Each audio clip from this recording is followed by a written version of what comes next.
Hi everyone, अभी हम बात करेंगे हाइपरट्रॉफिक ऑब्स्ट्रक्टिव कार्डियोमायोपैथी के बारे में।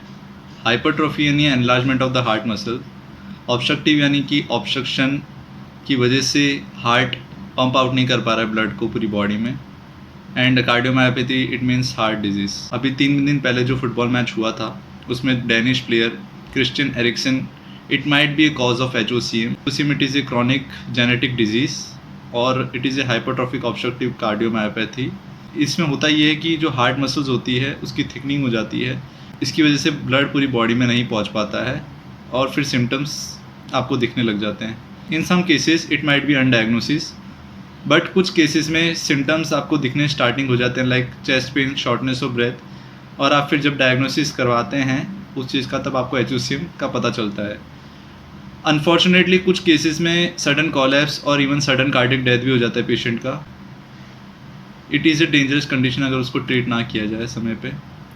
तो बात करते हैं कि क्या हम कर सकते हैं। तो सिम्टम्स में जैसे कि chest pain, shortness of breath, sudden fainting, ये सिम्टम्स कॉमनली देखे जाते हैं।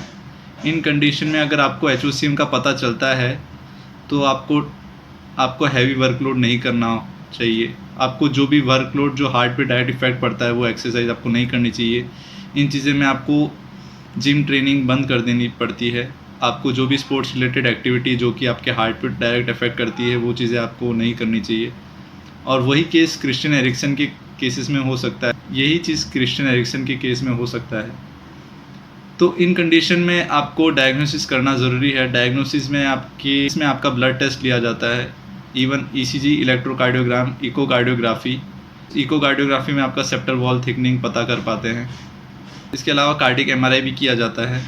और जब आपकी HOCM डायग्नोसिस हो जाते हैं, सबसे पहले आपकी फैमिली हिस्ट्री पता की जाती है कि आपकी ब्रदर, सिस्टर यानी एंसेस्टर किसी को HOCM हुआ है नहीं है। ज़रूरी है जेनेटिक टेस्टिंग करवाना। In the case of Christian Eriksen अब उनकी फैमिली में भी ये जेनेटिक टेस्टिंग कराई गई होगी, बिकॉज जेनेटिक रीज़न की वजह से उनके अब जो कि ब्रदर सिस्टर हैं वो भी अब रिस्क पे हो सकते हैं, तो उनकी भी जेनेटिक टेस्टिंग ज़रूरी है इसमें।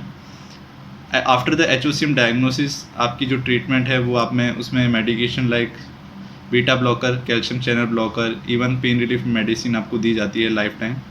इन कंडीशन मेडिसिन अगर रिस्पॉन्स नहीं की जाती है तो उन केसेस में आपकी सर्जरी भी की जाती है। उन कंडीशन में सेप्टल मायोमेक्टमी की जाती है, यानी कि आपकी जो सेप्टल वॉल थिकनिंग है उसे रिमूव किया जाता है bye open heart surgery. Even septal ablation भी किया जाता है।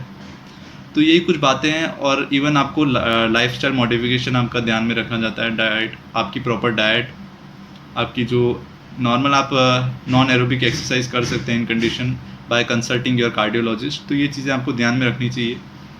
और जो कि अब क्रिश्चियन एरिक्सन के केस में हुआ था उसमें ये था कि उनको सडन कोलैप्स हुआ और it might be different reason of arrhythmia. At the time sudden action लिया गया और उन्हें CPR दिया गया, और बाय द CPR यानी कि कार्डियोपल्मोनरी रिससिटेशन, यानी कि चेस्ट कंप्रेशन दिया गया और चेस्ट कंप्रेशन से उनकी रिदम वापस नॉर्मल हो गई। तो मैं आपको चेस्ट का CPR क्या है और HOCM क्या है उसकी पूरी लिंक आपको डिस्क्रिप्शन में दे दूँगा, आप वहाँ से चेकआउट कर सकते हैं। तो आफ्टर अभी फ़िलहाल तो वो स्टेबल हैं और फर्दर इन्वेस्टिगेशन के लिए लिए गए, तो उनकी अब जेनेटिक टेस्टिंग और अन्य डायग्नोसिस टेस्ट होंगे। अनफॉर्चुनेटली अभी जो मैंने न्यूज़ देखी है उसमें कार्डियोलॉजिस्ट ने कहा कि अब वो फुटबॉल नहीं खेल सकते, तो may be the reason of HOCM। सो यही कुछ बातें हैं जो ध्यान में रखनी चाहिए और अर्ली डायग्नोसिस करना ज़रूरी है। इवन अगर आपको कोई सिम्टम्स लगते हैं, अगर आपको व्हाइल द एक्सरसाइजिंग आपको चेस्ट पेन होता है या फिर आपको चक्कर आने चालू हो जाते हैं, तो may be the reason of HOCM। आपको डायग्नोसिस, आपको टेस्ट करवाने ज़रूरी है। तो यही चीज़ें कुछ ध्यान में रखनी चाहिए।